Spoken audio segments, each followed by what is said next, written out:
Olá, bom dia! Hora de arquitetura, decoração e mercado imobiliário. No programa de hoje, uma solução para a obra na cozinha. Itens são reaproveitados para melhorar a área de serviço. Ainda no clima da primavera, um bistrô decorado com flores para o chá da tarde. E uma entrevista sobre o projeto que leva os alunos de arquitetura para a rua e ajuda a transformar o quarto distrito de Porto Alegre. O Imóvel Class TV está começando.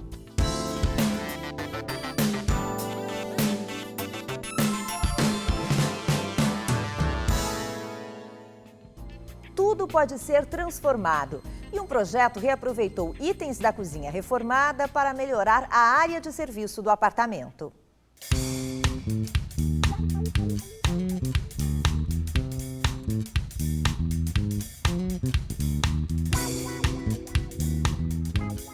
Esse apartamento tem 50 anos e recentemente a proprietária resolveu dar uma repaginada em alguns espaços, como este que a gente está aqui, a cozinha da casa. A grande responsável por esse projeto é a arquiteta Aclaene. E eu queria te perguntar, Aclaene, como é que era antes e qual foi a tua principal ideia para reaproveitar materiais neste projeto? Tinham dois ambientes bem distintos, duas cozinhas. Uma que eles usavam de copa, mas que antigamente era uma outra cozinha em função do conceito do imóvel de 50 anos atrás.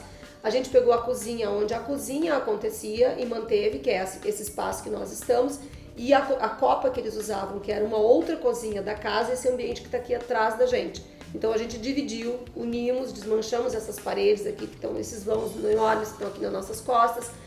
Tem um outro vão de entrada do corredor para a copa, a gente também abriu para que a dona da casa pudesse cozinhar e olhar o que está acontecendo no resto da casa, para que quando tivessem visitas e eles estivessem na sala de jantar, ela pudesse sair dessa cozinha e levar o alimento tranquilamente, porque tudo era muito apertado, né? Então, acho que isso é um conceito mais antigo, assim, os compartimentos eram muito fechados.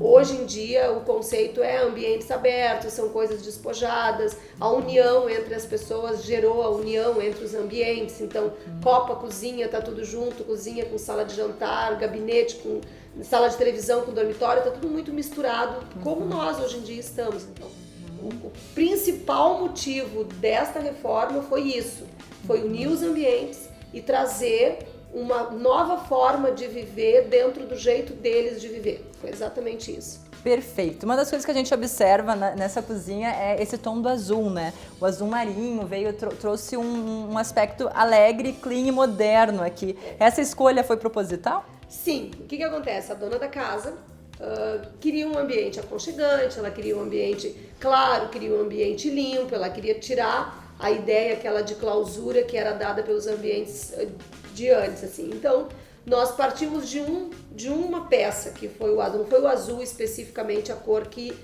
lineou o projeto.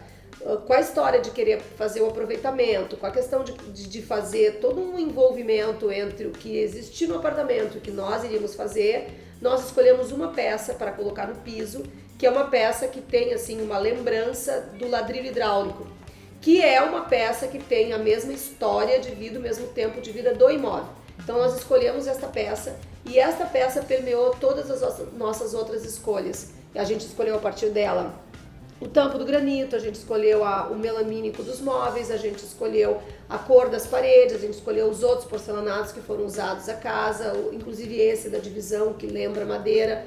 Foi também em função deste porcelanato e o azul surgiu daí. E é bem difícil de tu encontrar um outro produto que não seja o porcelanato, que tenha essa durabilidade, que tenha essa praticidade. Então realmente é obra na hora de fazer, tem que demolir, tem que sobrepor, é função, é sujeira, mas é por enquanto o que a gente tem de mais resistente no mercado para vários ambientes e para esse chamado cozinha, copa, onde tem área molhada, onde tem sujeira de comida, onde tem várias atividades assim que geram muito lixo, o porcelanato é o mais recomendado.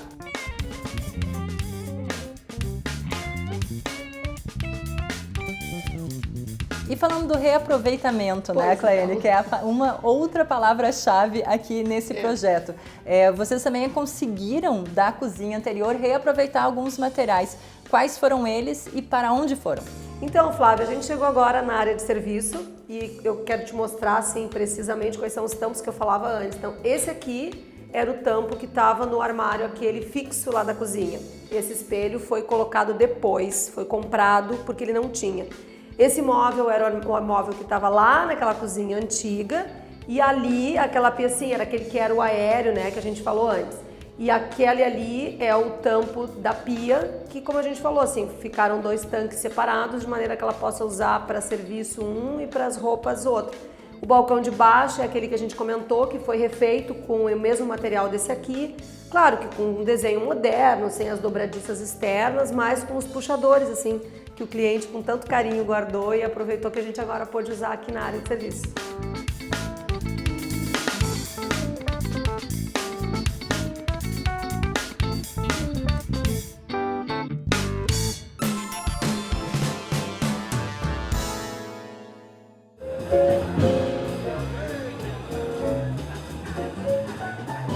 Essa espumante é para brindar uma parceria entre o arquiteto e designer Henrique Steyer e a construtora Cirela Goldstein em novos empreendimentos que vão surgir aqui em Porto Alegre. Nós estamos comemorando uma parceria que há muito nós queríamos ter implementado, que é essa parceria com o arquiteto Henrique Steyer, um profissional que é referência na área de interiores, faz um trabalho conceito reconhecido no mundo inteiro. E essa parceria está selada e nós vamos, a partir agora de 2016, produtos de alto padrão em que o Henrique vai poder colocar todo o seu talento aí à mostra para os consumidores de Porto Alegre. É um empreendimento voltado para um público diferente, um nicho de mercado que está sedento por uma coisa nova que ainda não tem, e a gente está tentando acertar no alvo assim, e conversar com esse público, com a linguagem que esse público entende. Então, acho que está vindo coisa nova, bem bacana por aí.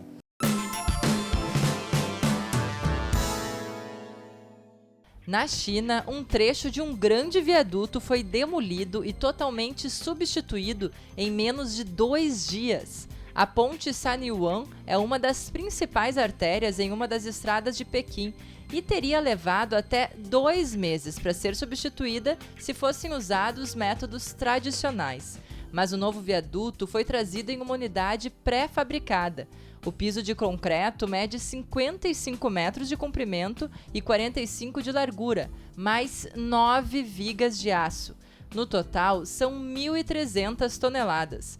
A inovação aqui é o uso de módulos pré-fabricados que basicamente só precisam ser encaixados no canteiro de obras. Olhem só a rapidez! Foram necessárias apenas 43 horas para fazer toda essa obra.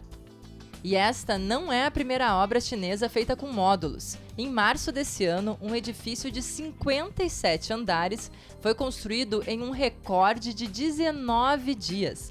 O arranha-céu tem 180 mil metros quadrados e foi totalmente erguido com blocos pré-fabricados semelhantes a um Lego.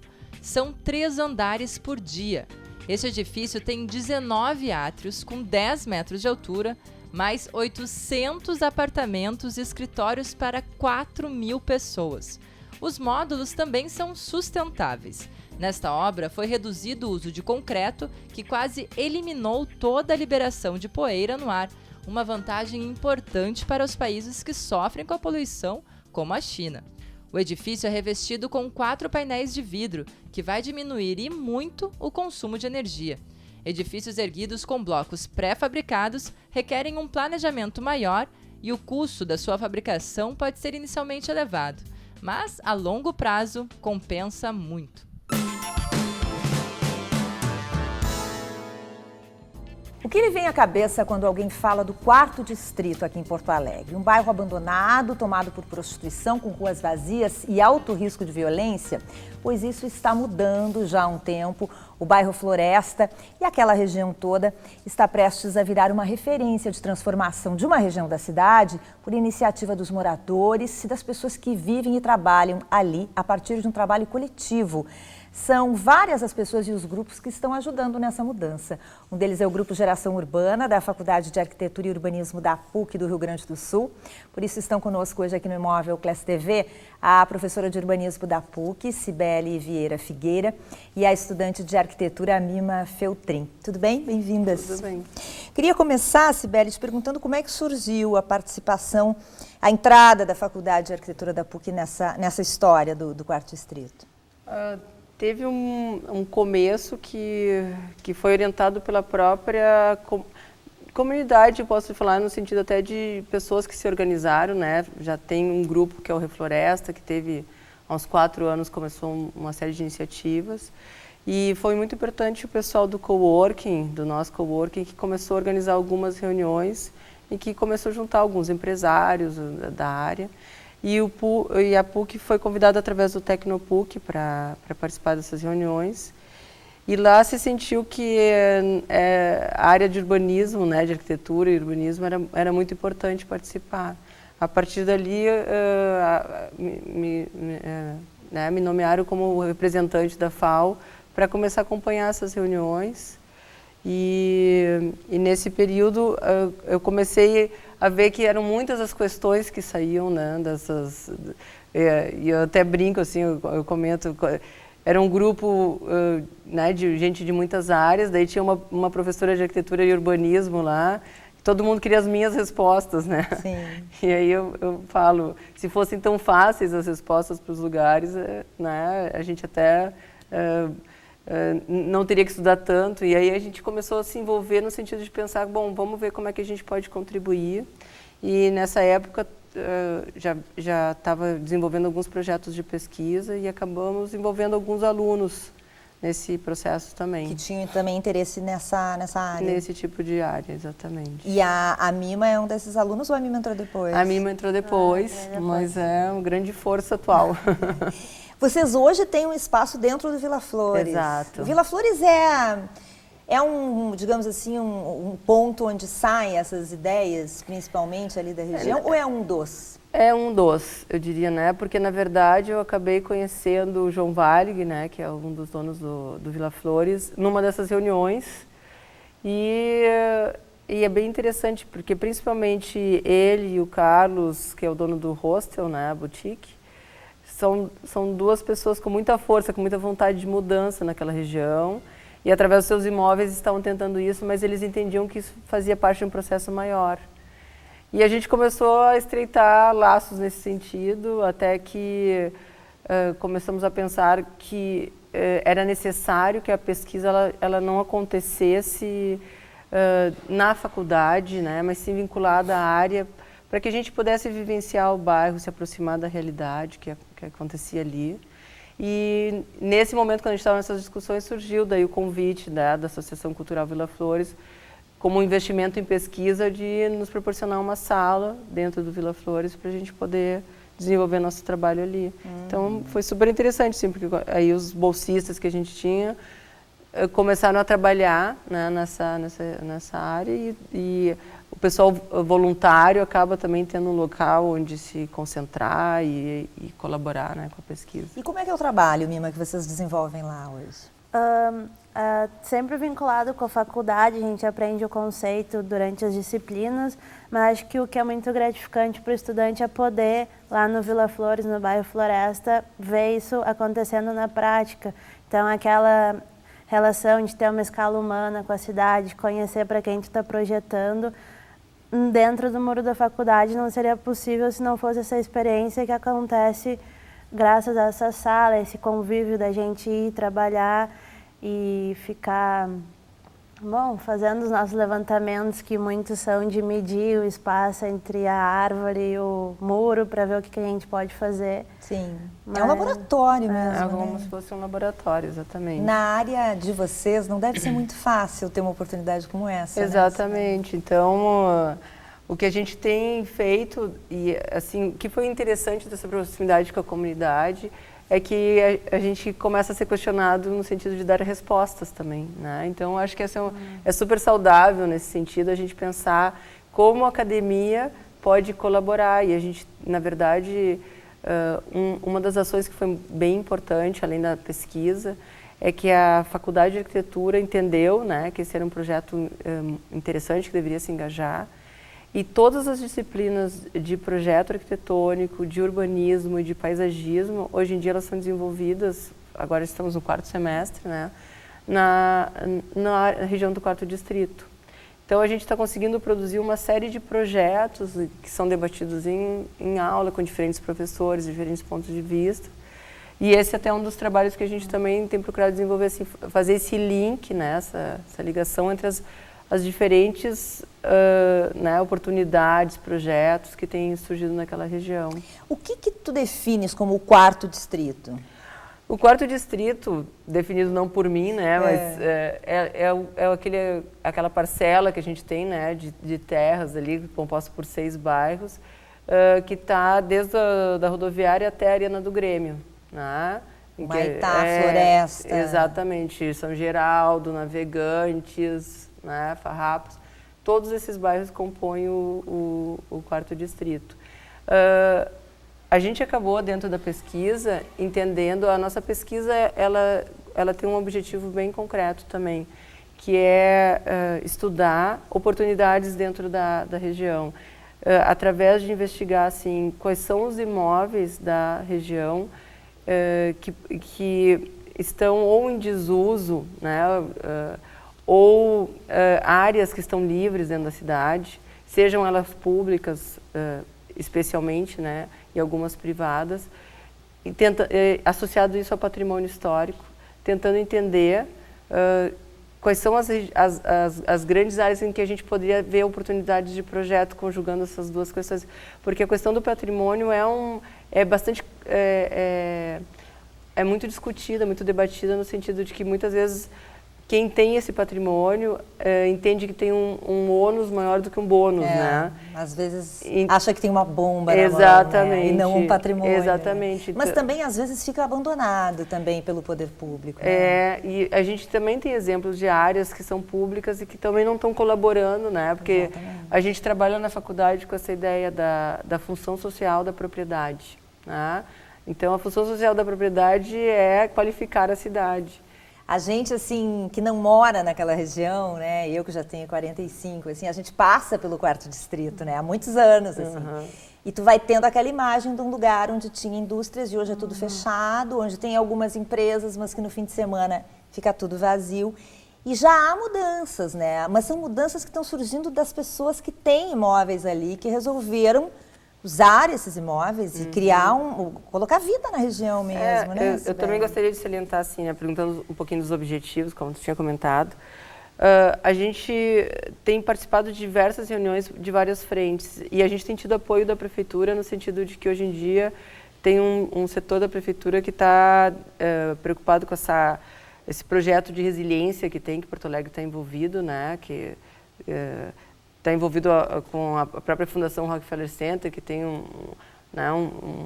uma ajuda para cidades resilientes. E Porto Alegre é uma das 100 cidades selecionadas nesse sentido. Então, para isso, a gente precisa ter projetos. Então, a gente trabalha nesse sentido. Bom, o que a gente pode ajudar a alavancar como projeto, né? Esse é um dos nossos objetivos. Então, a gente vem trabalhando bastante com a ajuda que a própria faculdade consegue propor, que a gente, por exemplo, tem trabalhos de graduação, né, lá no final, que são trabalhos que se desenvolvem durante um ano. Então, já tem saído do grupo, hoje em dia a gente já tem, acho que uns 3 alunos, pelo menos, formados, que participaram ao longo desses semestres com a gente, e eles desenvolveram os trabalhos deles dentro dessas discussões que a gente vem tendo.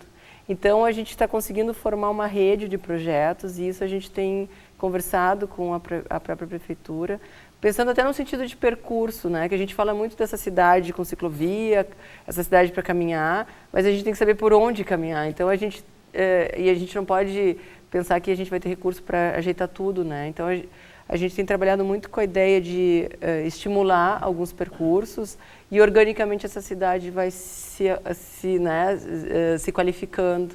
A gente usa muito exemplo, por exemplo, a gente sabe, né, tem a mesma idade que eu, assim, o que foi, por exemplo, a própria Lima e Silva, República, João Alfredo, né? Se a gente pensa nesse percurso, tudo se qualificou em torno dele. Né? E é incrível como uma cidade pode se transformar, né? Em pouco tempo. E isso que a gente chama de cultura, as pessoas em Porto Alegre não têm a cultura de sair na rua. Não tem. Se a gente dá oportunidades e se a arquitetura ajuda no sentido de qualificar essa cidade, ela é caminhável. A gente tem, né, a Cidade Baixa, a gente tem o Bonfim, a gente tem o Moinhos de Vento, são bairros que são caminháveis.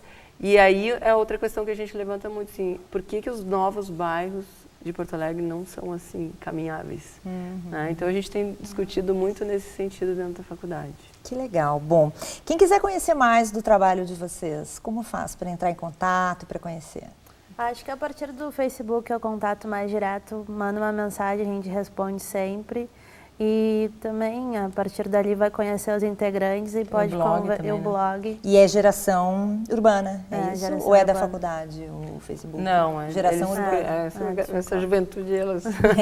Eu só queria salientar uma coisa também que eu acho que é interessante, que o grupo é aberto. Então, a gente tem, assim, em todos os sentidos, né? A gente tem gente de outras faculdades, de outras áreas, porque a gente também está tentando fazer essa conexão, que hoje em dia a gente pensar em projetar a cidade é muito mais do que o desenho, né? É pensar como ela é economicamente viável, como eu posso utilizar melhor a legislação do próprio Estatuto da Cidade. Então, né, como eu integro a área de ciências sociais, porque eu tenho realidades ali, como a própria Vila dos Papeleiros, né? Como a gente pensa não numa gentrificação, mas em criar um processo que organicamente possa funcionar, né, em vistas ao futuro. Sim, quer dizer, aberto a pessoas de outras áreas, exatamente. inclusive. Muito legal. Parabéns pelo trabalho de vocês. Obrigada pela presença aqui. Obrigada. Eu conversei hoje com a Cibele Vieira Figueira, professora de urbanismo da PUC, e com a Mima Feltrin, que é estudante de arquitetura. Em instantes, o Imóvel Class TV mostra o projeto que prevê o aeromóvel como transporte de massa.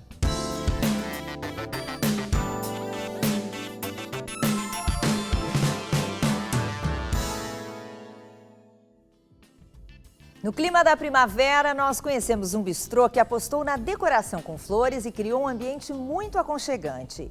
O chá da tarde, servido diariamente, é de aproveitar até com os olhos.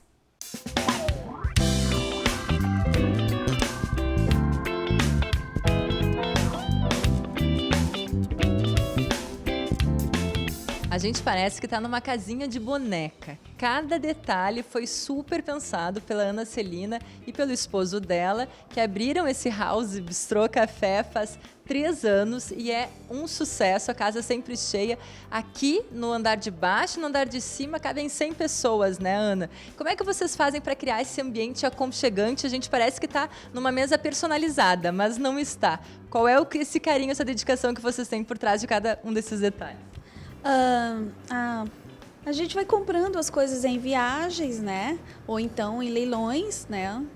E é uma loucura, porque a gente também faz de tudo para que a cliente, ou o casal, ou a família, se sintam num lugar aconchegante, né? As louças, todas as louças são de leilões. Algumas coisas a gente manda fazer personalizado, né? E a gente vai montando cada coisa aos pouquinhos para que tudo consiga agradar o cliente e eles percebam os detalhes que são feitos. Perfeito. Um desses detalhes são essas florzinhas, né? Que chamam super atenção quando a gente chega. Foi uma ideia tua essa? Sim, na verdade eu sou louca por louça, talheres, tudo que tem...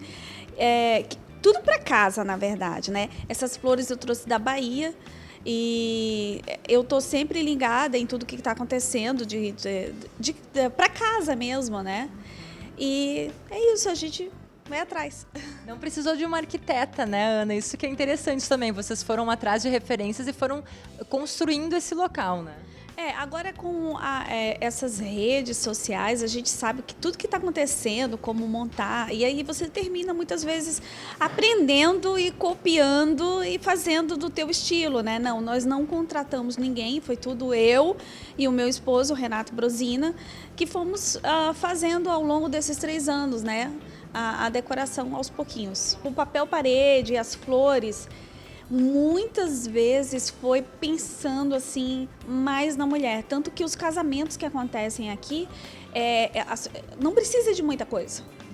Todo mundo que entra fica, nossa, que lindo, e ficam parados olhando, e aí, né, acontece aquela coisa de satisfação nossa de que tipo, a gente está fazendo tudo certo.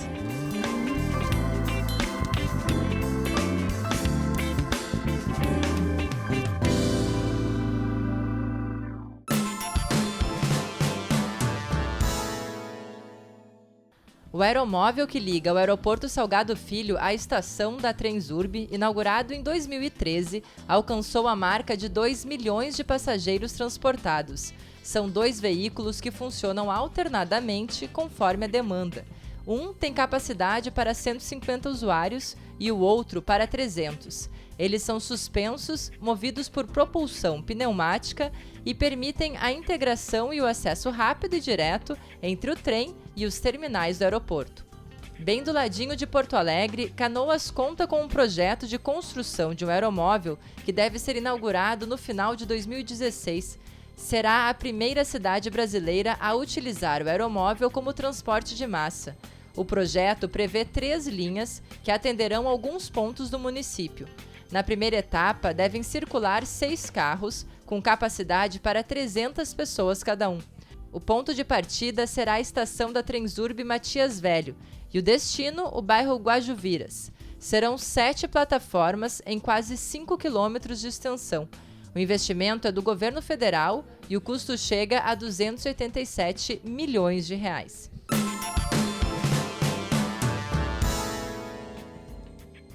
O Imóvel Class TV volta no sábado que vem. Um ótimo domingo para você e até lá.